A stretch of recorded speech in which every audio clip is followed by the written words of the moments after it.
João Pedro, manda Ed, como ficaria o ataque do Vasco com o Coutinho? Quem sairia e quem marcaria nesse time?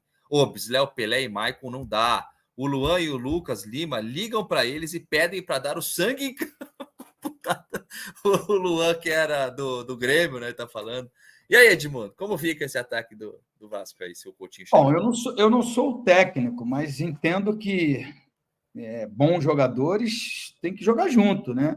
Então, eu gostaria muito de ver uma tabelinha ali entre Felipe Coutinho e Payet.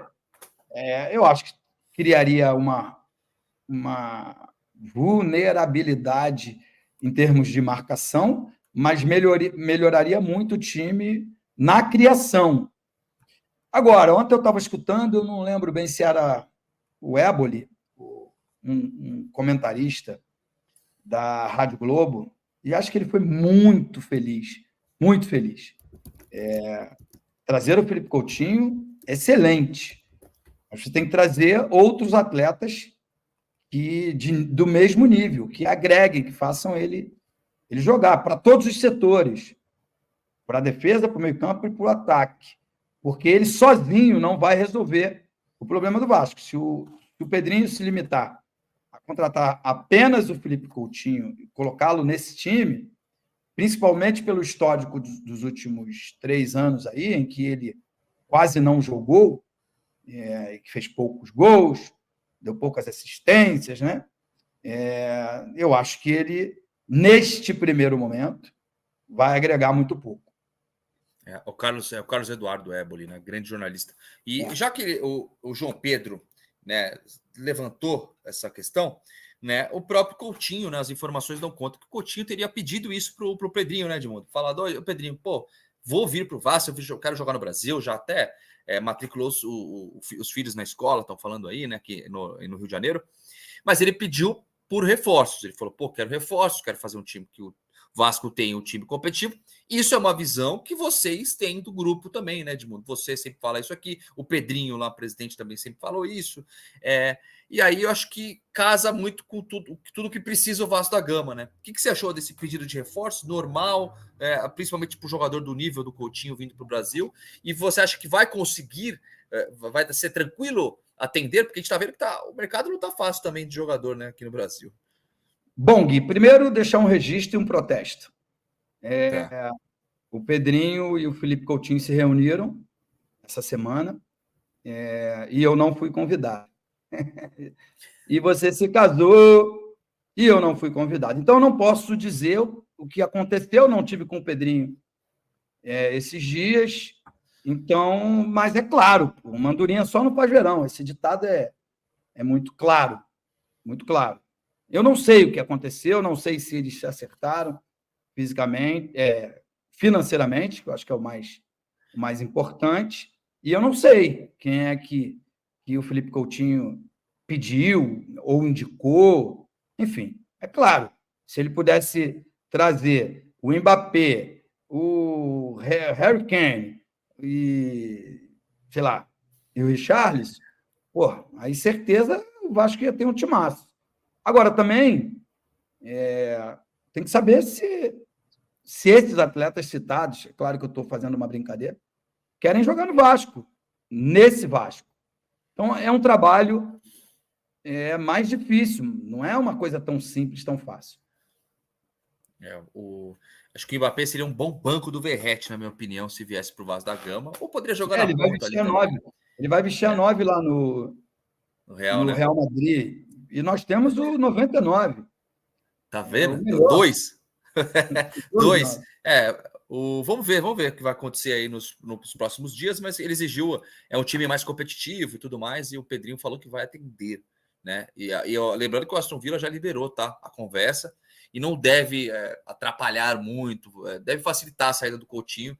Não sei se vai querer um money ou não. Vamos ver aí, a gente traz aqui para vocês se tiver mais novidades. Bem, falando aqui do Vasco, Pedrinho pagou os salários, ainda bem, tem o dinheiro lá da Bet, né, que virou a grande patrocinadora, mas é um problema a menos, vamos ver. E o Conselho Deliberativo vai tratar da criação de uma comissão para analisar a venda da SAF na gestão Jorge Salgado, a escolha da 777 Partners, enfim. Eu conversei hoje com vários empresários, conversei com pessoas de grana, e a falta de segurança jurídica no Vasco deverá prejudicar futuros negócios na compra de ativos de clubes que viraram empresas. Até porque a vaca fria, sem paixão, sem lado, o lado A ou lado B, apenas analisando friamente a questão. Eu não gosto da maneira que a 777 administra o Vasco. Lá dos Estados Unidos, com o CEO aqui, que não tem totais poder de decisão, tem que se reportar sempre à matriz, já falei isso aqui, porém ela está rigorosamente em dia com as suas obrigações financeiras. O que o Pedrinho fez com a sua diretoria foi um achismo de que não vai saldar o aporte de setembro, então eu já administro o que tenho. Porque hoje a SAF, mesmo proibida de depositar o dinheiro em setembro, ela já tem 31%. Esse que é o complicado, né, Ídolo? Você citou aí alguns fatores. Essa ebulição política no Vasco, ela não é de hoje, ela já vem de algum tempo, inclusive um grande fator para que atrapalhe o time dentro de campo. A gente conversou sobre isso várias vezes aqui no seu canal. Perfeito. E aí fica a questão, você citou o fato de o Pedrinho ter tomado essa decisão. Ele tentou evitar, né, devido àquelas notícias que estavam saindo de que a 777 podia estar atuando de uma forma ilegal, né, sendo acusada de fraude. Não ficou comprovado isso. O Pedrinho se antecipou justamente para evitar que a perda de controle se instaurasse por parte dele, né? O que é legítimo até certo ponto. Perfeito, preservar a instituição, a saúde da SAF Vasco da Gama. Isso aí. Mas, ao mesmo tempo, a 777 legalmente ela não deixou de cumprir com nenhum ato que estava escrito no contrato, com nenhuma cláusula. Os aportes, é bem verdade que alguns foram feitos de forma atrasada, foram. Mas aí tem juro. E não deixou de fazer. Então ela cumpriu, de uma forma geral, com o que estava combinado. E o grande prejudicado disso, quem é? O Vasco dentro de campo. Porque você citou bem, com toda essa ebulição política acontecendo, qual é o jogador que vai querer ir para o Vasco hoje? Não pela grandeza do clube, mas sim pela segurança de que, será que ele vai receber em dia? Não porque o Vasco não tenha condições de pagar, mas o que vai acontecer com esse aporte que tem para setembro da 777? Pela decisão da liminar, ela não pode depositar. Não existe porque ela perdeu o controle. Então, porque se ela depositar, o pulo do gato é aí. Se ela depositar os 270, ela já vira automaticamente dona de 51% das ações. Sim, isso até daria respaldo jurídico a ela para, quem sabe, até retomar o controle novamente. E aí, sem esse aporte, o Vasco fica prejudicado em contratações, não melhora o time dentro de campo, tudo bem. Voltam as dívidas? Voltam as dívidas, porque a gente sabe que o associativo do Vasco não tem essa grana que a 777 teria para ajudar. Tanto suportando, como você disse, os deveres institucionais nos bastidores, que é pagar salário, direito de imagem, luva em questão de contratação, como também para buscar novos reforços. E o que aconteceria? A 777 vai fazer? Não vai fazer? Hoje, como você bem falou, a tendência é que não faça, porque está fora. A liminar continua valendo, então a 77 não gere mais o futebol do Vasco. O que o Pedrinho vai fazer? Ele precisa melhorar o time dentro de campo. O Vasco tomou de 4 do Criciúma, tomou de 6 do Flamengo, e o Campeonato Brasileiro já está aí beirando a 8ª rodada, e o Vasco vivendo o mesmo drama do ano passado. Isso não pode mais acontecer, né? Esse é um grande problema. Deixa o seu comentário aí. Volto a dizer, aqui não é lado A, não é lado B, aqui é Vasco da Gama. O que a gente quer é o melhor pelo Vasco para que ele seja o grande e vitorioso Vasco que a gente aprendeu a gostar, a respeitar principalmente, né? E os vascaínos a se orgulhar também. Olha aqui, o senador Carlos Portinho, ele está comprando a briga do John Textor lá na CPI. Porque para o presidente Jorge Cajuru, o John Textor é fanfarrão, não tem provas, agitou o futebol brasileiro, né, não apresentou nada. Aí o Carlos Portinho não concorda e diz que o que foi falado pelo Wilson Seneme a respeito do VAR escolher as imagens que vão para o árbitro de campo, isso abre um precedente para que sejam ocultadas imagens importantes. Eu comentei hoje com o Carlos Portinho, ele mandou esse áudio aqui. Uma CPI reúne parlamentares, diversas matizes e correntes. O senador Jorge Cajuru é um jornalista experiente na esfera esportiva, com uma carreira construída na esfera esportiva, é uma pessoa que entende do esporte e ele pode ter a sua opinião e eu posso até divergir da opinião dele.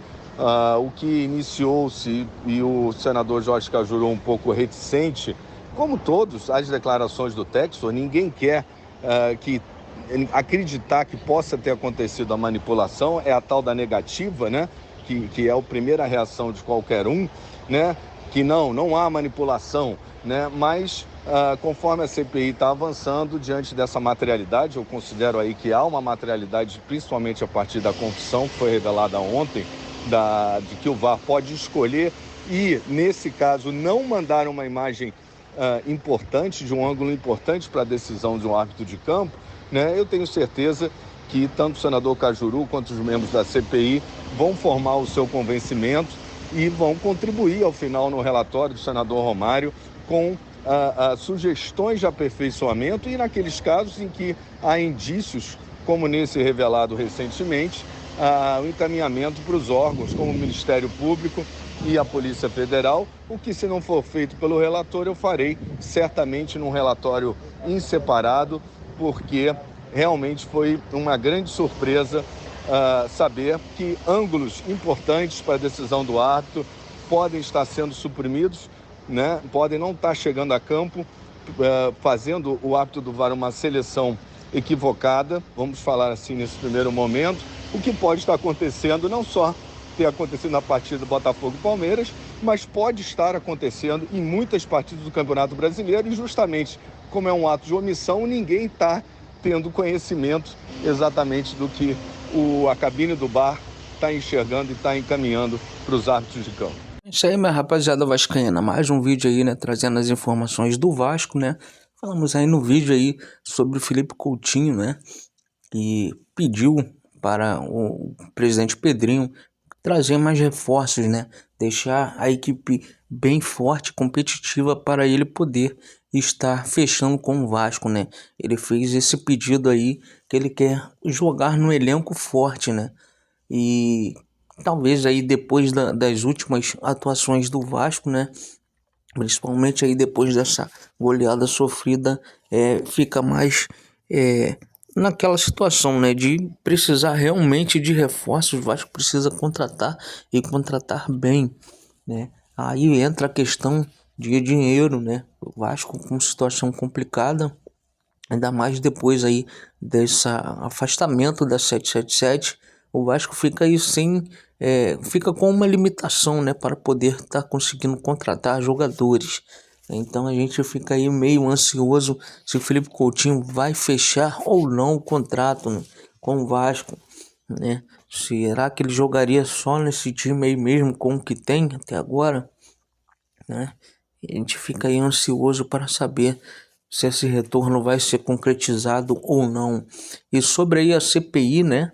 O John Textor aí vem batendo forte aí e a CPI vem rolando sobre investigações aí de manipulação no futebol brasileiro, né?